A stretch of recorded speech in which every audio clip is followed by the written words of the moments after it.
Eu fui um dos primeiros a criticar quando saiu o anúncio e falei até que Dragon Ball Daima seria um Baby Looney Tunes do universo de Dragon Ball. Um anime que ninguém pediu e tinha tudo pra dar errado, e ser mais um caça-níquel que tentaria usar a mesma fórmula do GT pra farmar ainda mais em cima dos fãs de Dragon Ball.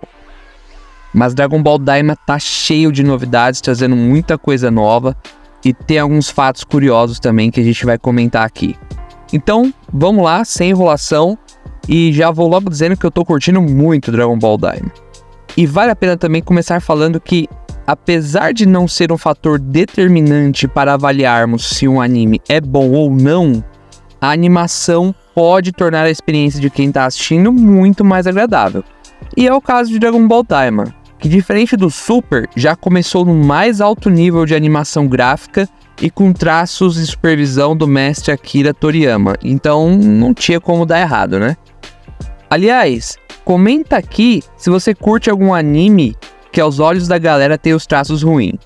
Não só traços, né, mas a animação, enfim. Bom, e outra coisa que eu, particularmente como fã de Dragon Ball, sempre quis, foi a expansão do universo da obra. Dragon Ball Daima tem explorado as origens dos personagens, apresentando novos mundos, novos artefatos e dando ainda mais base e ainda mais fundamentação para a história, que aliás sempre foi criticada por muitas pessoas por ter histórias rasas e ser muito focado em lutas. Mas voltando a falar desse lance de explorar e aprofundar ainda mais a mitologia do universo Dragon Ball, acho que vale a pena mencionar alguns pontos que eu acho que sejam os mais relevantes dentro desse contexto.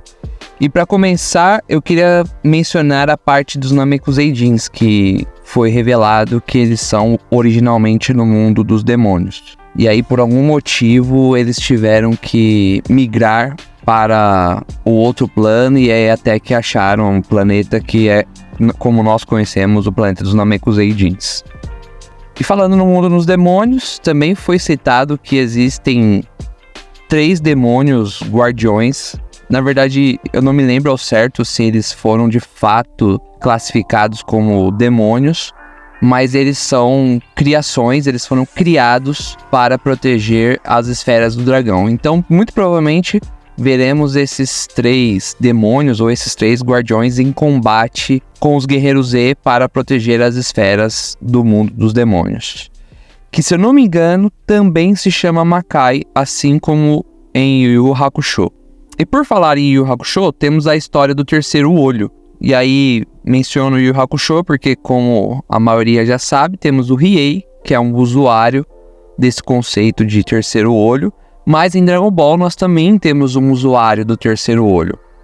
Agora, o que ainda não está muito explicado é se esse terceiro olho do Ten Shinhan é o mesmo que esse terceiro olho do mundo dos demônios, mas ainda não sabemos o que ele faz e como ele vai ser aplicado ou utilizado durante a história.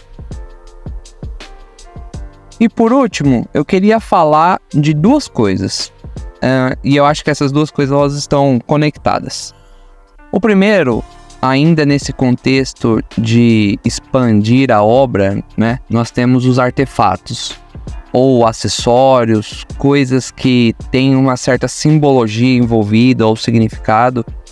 E isso sempre foi muito utilizado em Dragon Ball, principalmente no clássico, onde a gente tinha a nuvem voadora, tínhamos o bastão mágico do Goku, a própria semente dos deuses. E agora tá sendo, no mundo dos demônios, tá trazendo um pouco disso à tona novamente, como por exemplo os insetos, né? Aqueles insetos mágicos que é como se fosse insetos de utilidades, né? Ou onde cada um ali tem um efeito. E aí eu não sei se a ideia ali é criar-se uma estrutura muito semelhante ao de RPG, né? Onde você tem itens e poções que dão buffs ou debuffs, ou que tem efeitos específicos. E eu acho isso muito legal. Não só para depois isso ser utilizado em jogos de Dragon Ball, mas como dentro da própria obra. E resgata um pouco da essência de Dragon Ball, apesar de que eu gosto muito de como o Z foi construído, com base nas lutas, na expansão de poder e em batalhas em proporções galácticas ou universais. eu gosto de trazer um pouco pra realidade do cotidiano, né? Que aí, se você for fazer um paralelo com histórias de heróis, nós temos o Homem-Aranha, que é um dos super-heróis mais interessantes já feitos, né? Ou que tem maior público, mais adorado pelos fãs.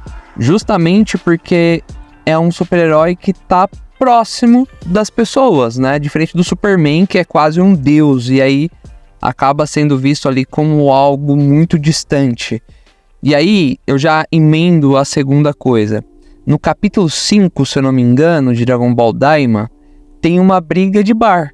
Sim, simplesmente o Goku entra junto com o Supremo Sr. Kaiô e o Glório dentro de um bar. E aí, de repente, quando você vê, eles estão saindo na porrada com os caras ali dentro do bar. E aí, eu sou capaz... É claro, né, que é uma luta dentro de um bar é algo muito genérico, inclusive muito explorado em filmes de ação.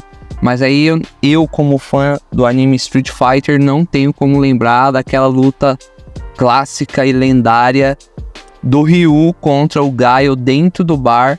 Se não me engano, foi no primeiro ou no segundo episódio do anime Street Fighter Victory. E por que eu acho isso tão legal? Porque você perde aquela dependência que Dragon Ball criou de cada vez mais expandir o nível da ameaça, porque os personagens estão cada vez mais fortes, e aí toda vez eles se tornam, ou o Goku se torna o personagem mais forte do universo para derrotar o vilão, e aí depois, para você trazer um novo vilão, você tem que de novo trazer alguém mais forte, que se torna o mais forte do universo. E aí quando você anula isso e transporta toda essa luta universal para dentro de um bar, é como se você conseguisse de novo sentir aquela sensação de ameaça. Ainda que aqueles vilões, ou ainda que aqueles NPCs não trouxessem nenhuma ameaça pro Goku, você traz isso para uma realidade onde você é capaz de se colocar naquela cena.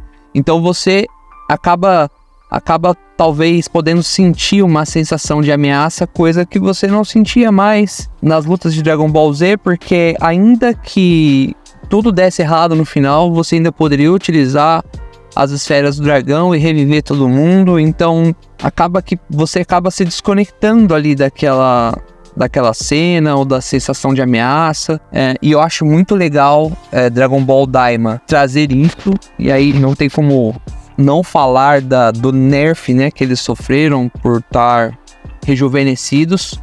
Mas fico feliz de saber que não é só isso, né? Não só rejuvenesceram eles e botaram eles dentro de uma nave e sei lá, vai lá, viaja pelo universo aí, explorar. Estão dando mais contexto, estão explorando um pouco mais as possibilidades.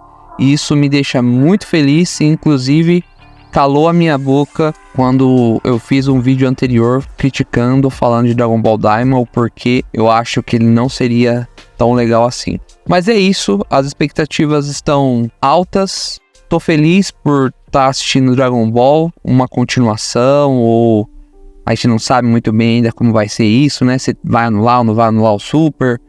Mas tô feliz por estar vendo Dragon Ball e ainda depois de tantos anos tá empolgado e querer saber ainda mais, saber que mesmo depois de assistir e reassistir, ainda tem tanta coisa que eu ainda não sei, porque ainda tá sendo apresentado como coisa nova, como novidade. Então é isso, espero poder trazer mais conteúdo de Dragon Ball Daima, mas queria saber de você, o que você tá achando, se você tá empolgado, se não tá. Talvez tenha gente que não goste, mas tá assistindo porque é Dragon Ball, porque é um saudosista assim como eu. Mas deixa aí nos comentários qual é a sua opinião, e isso também me ajuda a gerar conteúdo e ajuda a pegar um pouco da percepção de mais pessoas para poder gravar mais vídeos. Então é isso, deixa seu like, se inscreve no meu canal e abraço, até a próxima.